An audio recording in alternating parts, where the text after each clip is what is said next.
Welcome to PCSD. What's the word? Podcast episode 11. We are talking school active shooter preparedness with your host Kevin Adger and Angelica Carrillo, and we have two guests today. We have Sergeant Shamini Valdez. She is the School Resource Officer Section Sergeant, and we also have Deputy George Camelot, a School Resource Officer. Thank you guys so much for being here. Oh, thank you. Thank you. Yeah, thanks so much for joining us. Let's get right to it. Tell us about the active shooter preparedness workshops the School Resource Officer Section is working on, and how long have they been going on? So the Sheriff's Department has many great men and women who work here, and they're always looking for new ways to keep our community safe and new avenues to train. So back in 2017, there were a couple of SROs who came up with an idea of doing a summer workshop for schools and administrators, and the idea was to incorporate a PowerPoint presentation on run, hide, fight, and then scenario-based training, so that teachers, once they had gotten the presentation, could actually run through scenarios, because it's not a very common practice training tactic that I'm aware of. Initially, the workshop was only 1 week. And over the years, the unit has worked very hard, dedicated a lot of time in developing this out to it's currently now a 4-week workshop. And this is the second year that we will now be offering an advanced day as well. The Run, Hide, Fight model is nationally recognized by the FBI. It's not a continuum. It's a set of options that you have. We just give you those options to show you these are the things that you can use in these types of situations to increase survivability and things like that. Who's going to be going to these workshops? So the idea is it for teachers, administrators, coaches, crossing guards, school bus drivers, lunch ladies, custodians, anybody who is at the school, anybody who could possibly be involved in this situation. We want to give everybody the opportunity to have the decision-making skills in case a situation like this were to happen. So as long as you have a school email address and you work at a school in any type of role or function, you are welcome to attend our workshops this summer. Do you think it's helpful if, like, the school lunch lady, the nurse, a teacher, a bus driver, they all know the same thing so they can work together? Is that helpful that everybody is on the same page with this? Absolutely, because this can happen anywhere. It doesn't just happen in a classroom. It can happen on a school bus or the bus stop. It could happen in the cafeteria. So making sure that everybody who works for the school knows how to respond and knows the different options that they can take and use in one of these situations is very important for the safety of themselves and for the students on campus. And so you mentioned having a school email address is what you need the sort of ticket to sign up. What about student volunteers? I know that we've been working with you guys, getting some of those videos out there, getting kids, students to sign up. What's the benefit for kids to spend some of their summer role playing for this training? So some of the benefits that the kids are going to receive is volunteer hours that they can use towards high school, college admissions, job resumes, things like that. They also learn a lot by seeing how these teachers respond or act, because it's a high stress situation. So if we run 10 groups of scenarios in a day, they get to see 10 different reactions. I would venture to say that students may learn more than some of the teachers do, because they get so many reps with this kind of thing. And in that high stress situation, we tell teachers, it may be the student that tells you, hey, this is what we should probably do, because they've gone through so many reps and learned so much through this workshop. That's interesting. Do you think the students that go through, that help volunteer with you guys, are more prepared? I believe that they are a lot more prepared than the average person would be. We get thrown curveballs all the time with some of the teachers and some of the decisions that are made. And they get to see those things. They get to see, okay, maybe this doesn't work or this works better. And they have that opportunity to make an informed decision later in life. Do you guys encourage those students that volunteer? You know, some other students may not be there. Do you encourage those students that are there to kind of share their information with their fellow classmates when school starts back up in the fall? Yes, absolutely. We do talk to the students about sharing the information that they learned over the summer and to keep in mind what they learned, because It's summertime and our workshop ends about the middle of July. So then they have just summer break and, summer fog and then go back to school and everything. But we do remind them like this can happen anywhere. I think most of our students who volunteer, they volunteer multiple days. So it's not just the 1 8-hour training that the teachers get. The students will come back multiple days. And like Deputy Camelot was saying, they get more reps and they learn a lot. And we have even in scenarios seen some students who are role playing help guide teachers in making the best decision for that specific scenario. So it's really nice to see that the students are starting to take ownership of what they're learning and really wanting to help the teachers and staff or whoever is there actually from the school going through this workshop. It's nice to see the students take ownership and spread the information. And even amongst themselves, in between scenarios, they'll talk to each other about, hey, maybe we should do it more like this, or let's keep this down a little bit and try it that way. And the students are very receptive. We're very grateful for all of our role player volunteers that come and help because we couldn't do it without them. It gives a very real realization of what could actually happen. We could put adult role players, and it does happen at universities and colleges. We could put adult role players, but I think actually having a student there that is probably the same age that some of these teachers are going to see, it kind of makes it hit home a little bit. And we want teachers to experience what it's going to be like on that horrific day if and when it happens. And we want them to have the best training and best decision making that they can make on that day because it's going to impact so many lives. Yeah, it really is. And in today's society, we always hear it's not if, when. So it's important to be prepared. What is the age that you're looking at for these students that want to volunteer? The age that we're looking at is 12 and up, just because we want people that kind of understand what we're trying to accomplish with our scenarios and roles. And sometimes the younger kids don't really grasp what we're trying to portray in our scenarios. We cap the age at about 20 because we do a week at Pima Community College. So we allow some of their students and stuff to help as well. But we try to cap at about age 20. But we appreciate any volunteers. Training for the teachers. What is the feedback you get when they go through these trainings? Usually they're very grateful for the training that they've received. Some of them are hesitant when they're coming in. Some of them don't want to do the scenarios. Some are very scared and timid.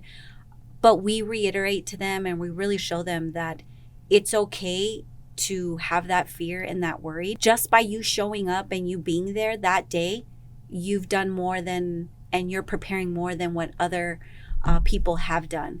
So you've already taken the first step in helping us, helping yourself, helping save other students. So we really instill as much confidence as we can with them and make them know that there's no wrong decision. You're not going to make the wrong decision. We're going to help guide you make the best decision. And there's multiple different options. So we really want them to understand that even though you may be nervous, you may be scared, know at the end of the day, you're going to learn so much. You're going to learn what you can do. You might even surprise yourself with the decision that you make. And you might even surprise yourself that when you're confronted with a certain situation, that you took the action that you did. And we get that response from a lot of teachers that all of a sudden something will just kick in them and they're ready to, fight if they need to or, protect their students. So I think they're very grateful at the end of the training. I think they find a lot of value in what they've been able to experience. And I think at the end of it, they realize that in this situation, they have prepared themselves that much more in case, because like we've already discussed, it's not if, it's when this situation happens. And I think all of us have experienced something in life where we had anxiety or stress towards something. And I think that's what a lot of people feel at the beginning. But I do think they're really appreciative afterwards, having taken that step and out of their comfort zone. They get a sense of accomplishment when they're done. To be clear, these trainings are not required for teachers. I know that schools do their own training and that kind of thing, but they're not required here in Pima County. Do you think that some sort of requirement for these school districts would be beneficial? What we want is we want people that are interested in the topic and actually want to learn that specific skill set, as opposed to saying you need to come and do this, and it just becomes, going with emotions and trying to do things like that. We do offer other types of presentations that aren't the full workshop themselves that are offered to schools as well. Are teachers getting paid through their school districts to do this? So Or some school districts do get paid, and others do not. And I would say the vast majority of them who show up, they're doing it on their own time. They're making their own sacrifices, and they're making it a priority for them. Do you think it's easier for those that are volunteering and say, hey, I want to do this for myself? Is it easier to teach them and get them on board with the instruction than someone that's like, you have to be here for this? Yeah, I think anybody who's going to show up to a training that they don't have to be at, you're already in a win situation because they want to be there. They're going to be receptive to the information. I think sometimes when you force people to have to do something, it may not always have the best feedback. But I think even if you only show up and you only pay attention to the PowerPoint and you didn't do the scenarios, I think even just showing up and being a part of a small piece of this is going to be beneficial to them. and it is free, right? At the end of the day for them. It is a free training. We do not charge schools. We don't charge teachers. Nothing is charged to them. Our SROs work very, very hard to go to local businesses and try to get donations. And it's not easy. It's very hard on top of having to be in their schools because they're responsible for their campuses. And the Sheriff's Department is very lucky that we have the SRO unit that we do. We have 22 SROs, and they are in our middle schools and high schools. And then they also have secondary duties to be in elementary schools. So our SROs are extremely busy. And then we tack on this workshop because we all feel that this is a very important training for our school staff. They work closely with staff and students every day. And if we can get teachers and students on board to know what to do in the situation, it's only going to help the officers responding to make good decisions and to be able to go.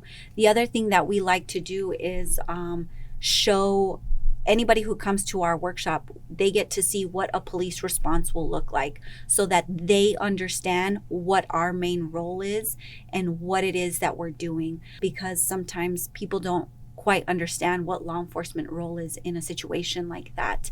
And I think showing them what it's going to look like when we respond to that specific type of situation just helps show them that we do need teachers' help. We do need students' help because our role is to detain the threat, and showing teachers that that's our main role at that time, I think is very important. And the proactive approach that the department is taking is really important. I mean, you look at, unfortunately, situations where that didn't necessarily happen. You look at situations like Uvalde where there was a lack of coordination, right? And so talk a little bit about some of the regionalization efforts that our schools are working on, our local law enforcement, because it does take a community to be able to respond to something like this. You're absolutely correct. It does take a community, and it's going to be everybody responding. As far as what we're doing here in Pima County is we are trying to regionalize what everybody's role is in a situation like this. So we do have 3 committees. There's a public training, a law enforcement training, and a threat assessment training.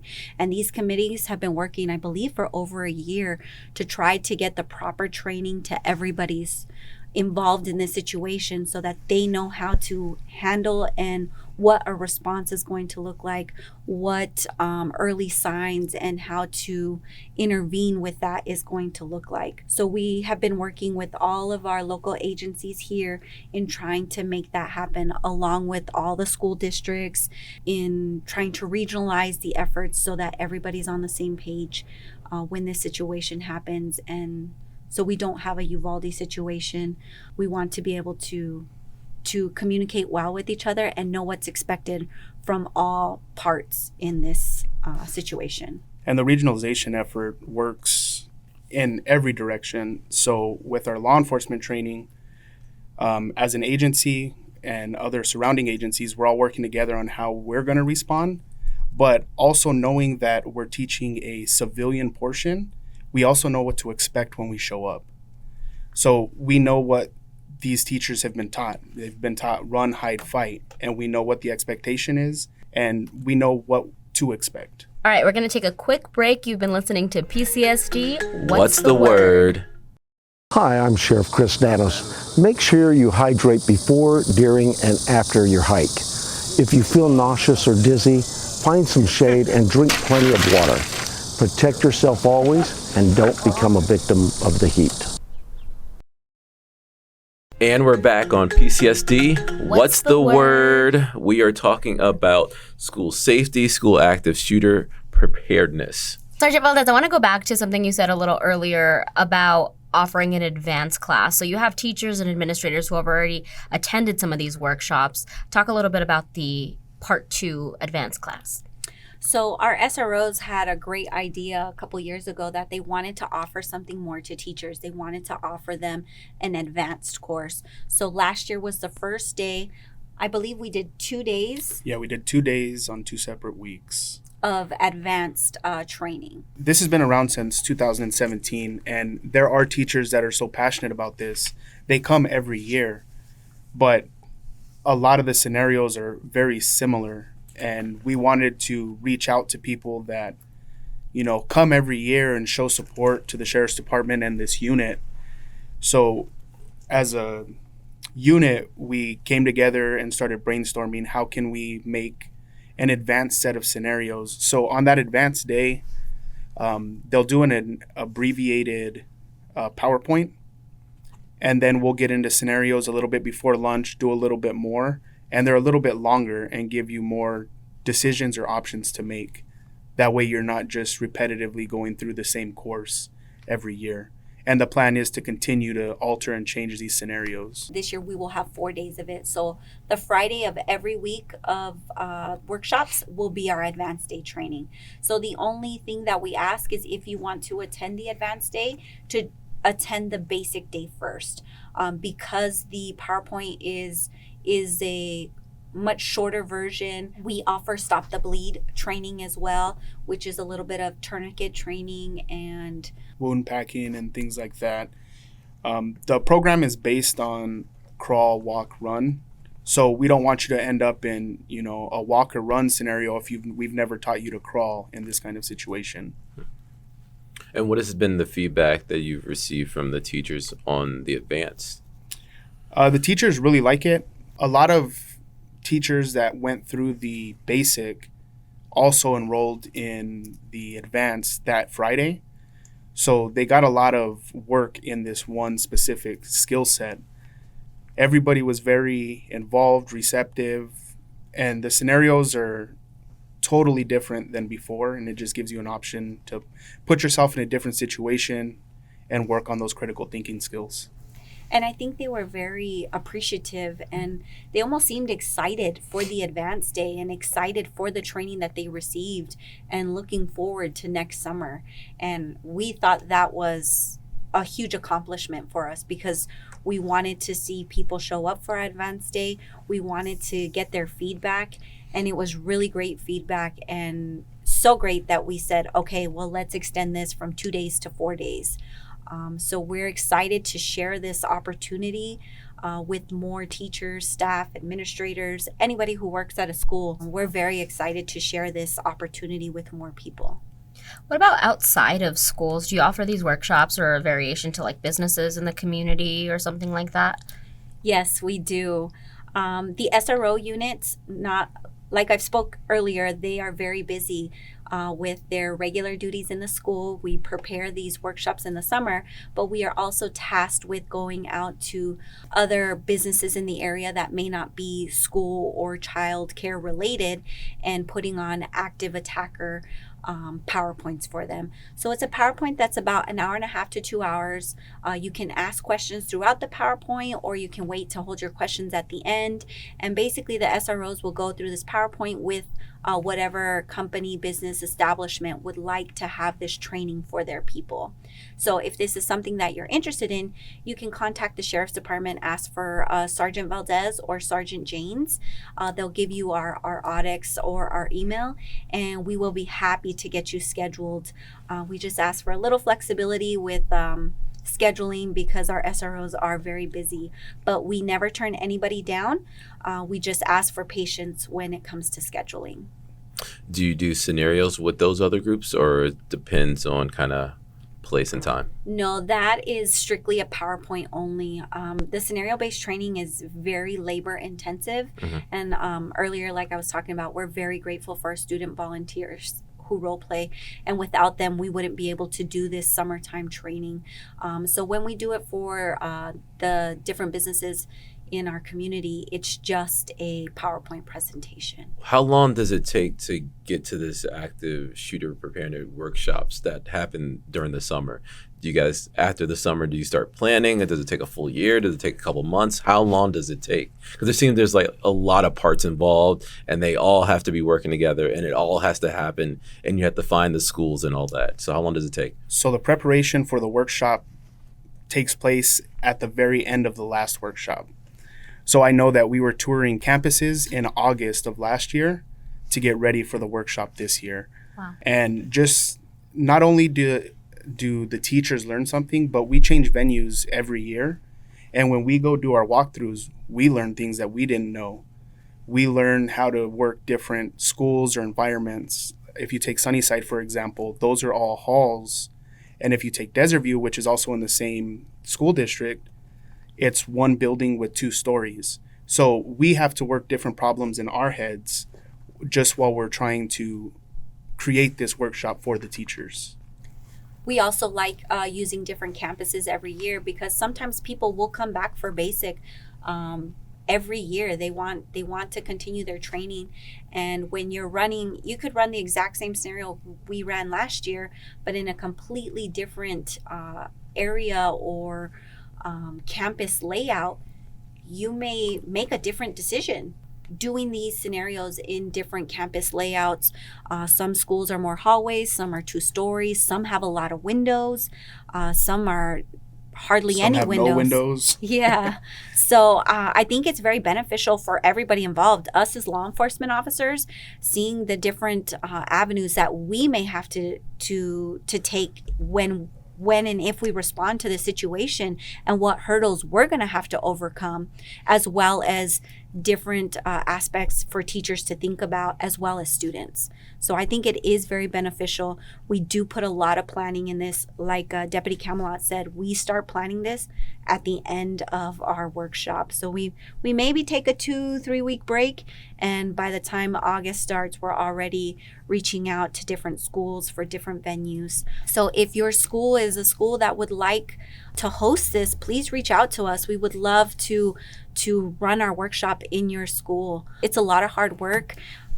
These SROs spend so much time and effort putting this together, thinking of scenarios, tweaking scenarios. Yeah, a lot of training going into it and a lot of different moving parts.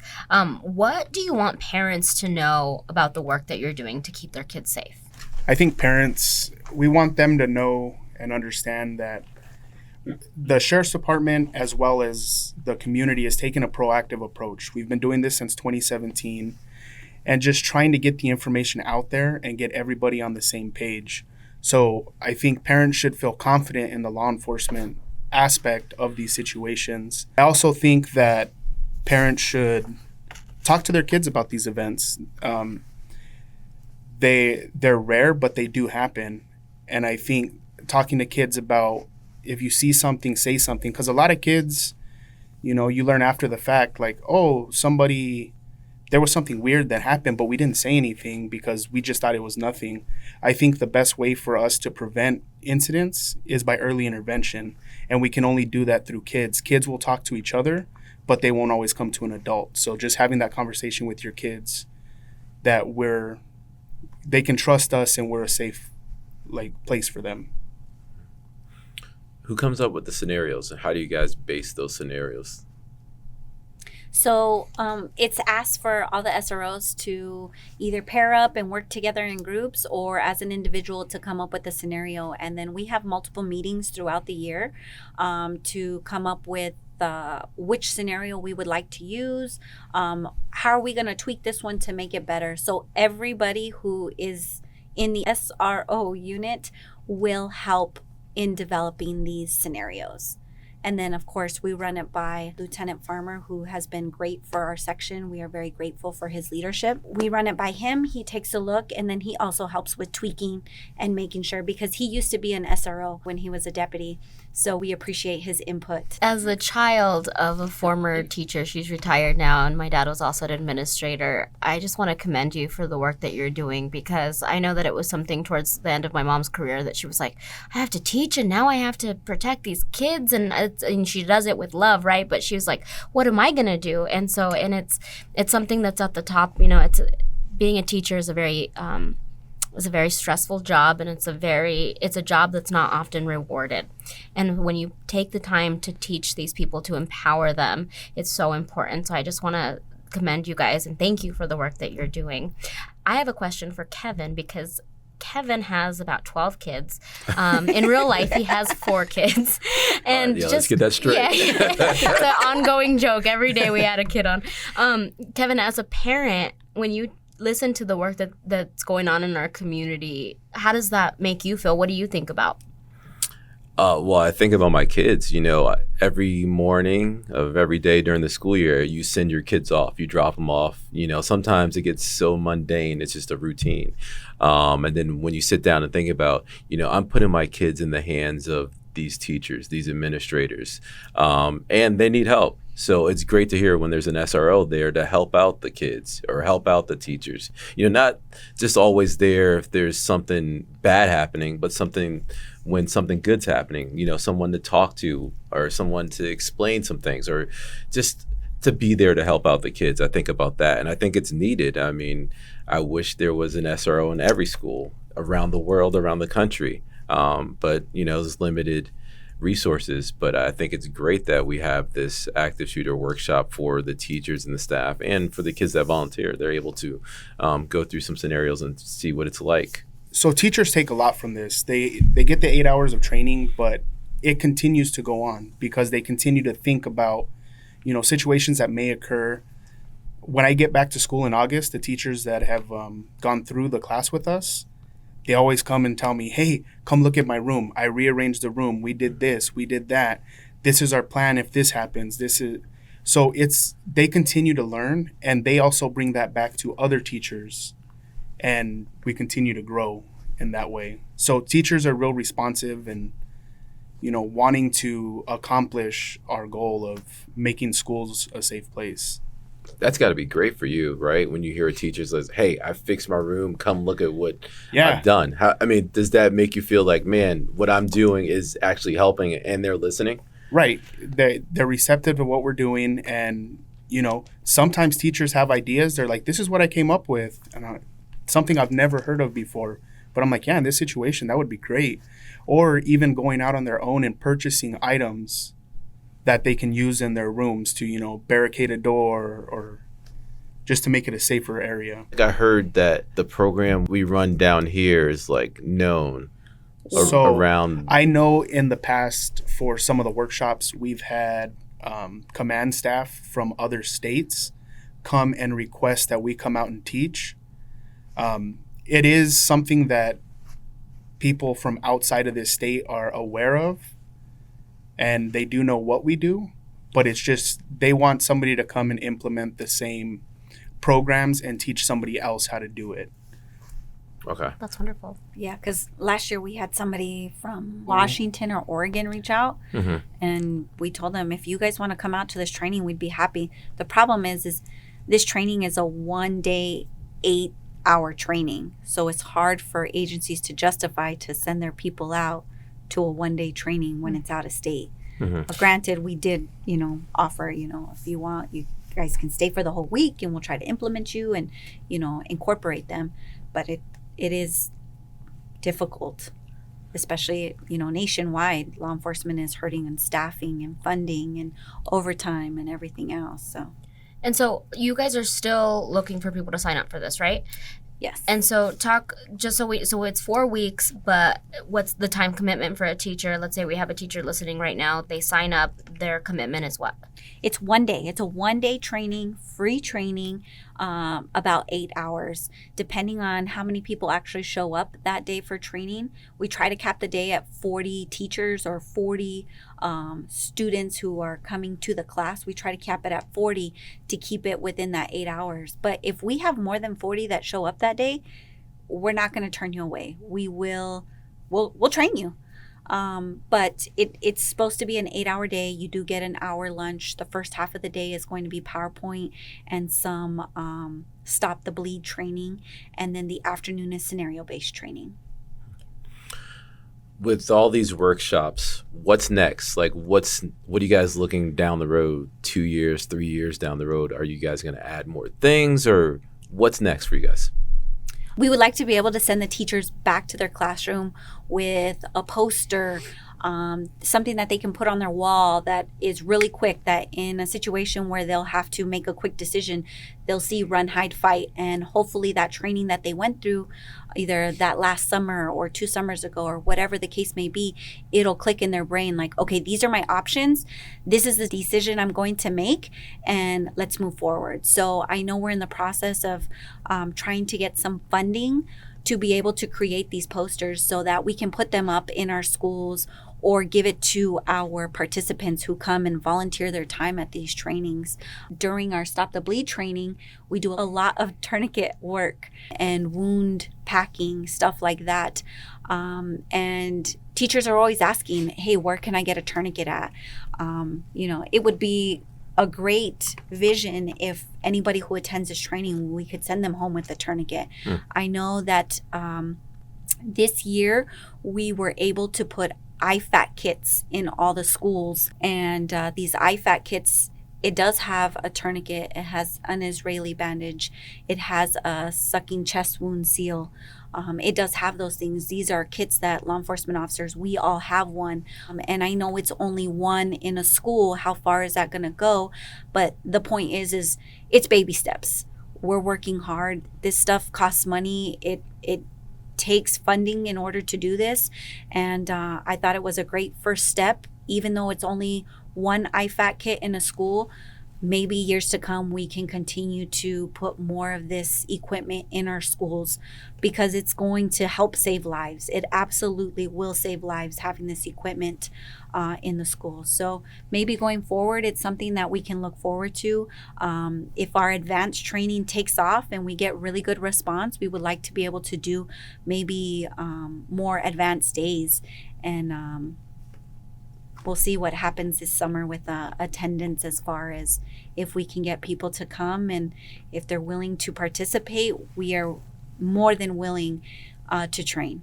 For the students who come out, also know that we also do a raffle at the end of every day. We raffle off little prizes just as a thank you for being there for the day, and we also provide lunch to them. So please know that you guys can come. We will feed you, and maybe you might win a little prize at the end.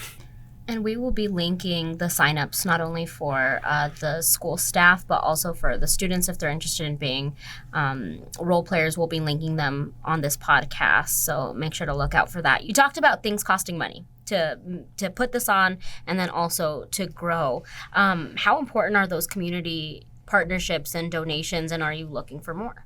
Yes, we are so grateful for all of our community partners who have helped donate to this amazing cause and workshops that we do this summer. We could not do it without them. It takes a lot of funding in order to do this, and to keep it free, because we don't want to charge teachers. We want to make this a free opportunity for them. So we do go out and we ask for any type of donation, whether if it's monetary, whether it's an item we can raffle off to our kids, whether it's snacks, water, Gatorade, soda. We do provide water for our teachers and staff that come because it's summertime, it's hot. We already know they have a lot of emotions and anxiety, so we want to keep people hydrated. But yes, any donation, we would greatly accept and appreciate. When you guys put on these workshops and you do it in another jurisdiction, say Marana or Oro Valley or Sahuarita, do you guys take on some of their SROs, and are they helping you out when you guys do these workshops, or is it just Sheriff's Department employees only? No, so this is a regional thing. We have, depending on where it is, we have SROs from Oro Valley, Marana, Sahuarita, Pima Community College. All the surrounding agencies come out and help us not only on the weeks that we're in their jurisdiction, but also every other week as well, because it's a very labor-intensive job trying to put these on and make them run smoothly. So we really appreciate our partners in law enforcement. And does that help you guys build relationships with other departments, other entities when it comes to if something happens? Yeah, because we do these together, we get to know each other. We know how everybody works, and we know what the expectation is when we come together. All right, you guys know what time it is. We love to talk about food here on the podcast, Yes. but because we are talking with the SROs, we want to talk about school lunches. Love them or hate them, we had to eat them. So, when you guys think back of your school days, what are some of your favorite lunches that you can remember? I think my favorite lunch was probably, I think we used to call them maxi sticks. It was like the cheese breadstick. Oh, It used to come with 2 with mozzarella, and I think that's one of the ones I remember. And then in high school, it was just, one of those quick sandwiches off the rack and walk around. All right. I think for me it's not the most nutritious, but the Badger Den would make these chocolate chip cookies, and you could smell them down the hallway as soon as 4th period was done. And we couldn't wait to get to the Badger Den to get our chocolate chip cookies and our hot Cheetos with cheese. have to have the hot Cheetos and cheese. That was my high school diet at lunch. And Badger Den, I'm thinking Tucson High, right? Yes, Okay. yes, Tucson High. Tucson High, Camelot. Where did you go to school? I'm a Blue Devil through and through, Sunnyside High School. Okay. Nice. Good. It's like, okay. So from Arizona, but I grew up in New Mexico, Silver City, and I remember in New Mexico you have to have some sort of chili, right? So on Fridays they would have red enchiladas, and they're so good. Cheese enchiladas with whole beans, and they're so good. And that was my favorite lunch. Or my mom would pack me a lunch as well. Oh, nice. Oh, that's nice. With me, go back to Connecticut, Bloomfield High School. What's up, Warhawks? Let's go. The population where I grew up, there's a lot of Jamaican people from Jamaica there. So we used to have beef patties, and those were like fire. They were so good. I had that. I'm a French fry guy, so I love French fries. So we used to have a lot of French fries. But instead of ketchup or ranch, I would dip my French fries in tartar sauce. And it's really good, Interesting. which is so New England because seafood is all over the place. So you got to try it. Don't knock it till you try it. Okay. Fries and tartar sauce. Trust me, it's good. All right. Fries with nacho cheese. That's good. Fries with ice cream. Oh, wow. Oh, boy. That's a whole Don't knock nother it till level. you try it. Whoa. Do you have a fry? Fries, E.G.'s Ranch. Oh, yeah. there it is. That's Now a we're all on the same no-brainer. page. Yeah, that's a no-brainer right there. That's a no-brainer. Yeah, that's a no-brainer. Oh, those are money. Well, thank you so much for joining us and talking to us and making sure our schools are safe with our teachers and our students. I just want to personally thank you guys for that. Well, thank you guys for having us on, and we look forward to all the teachers and students that are going to come out this summer. We're excited to train you guys, and we're excited to see you there. So please, if you have any questions or concerns, please reach out to us. We would like to make it a smooth training for any active attacker situation that will happen in your school.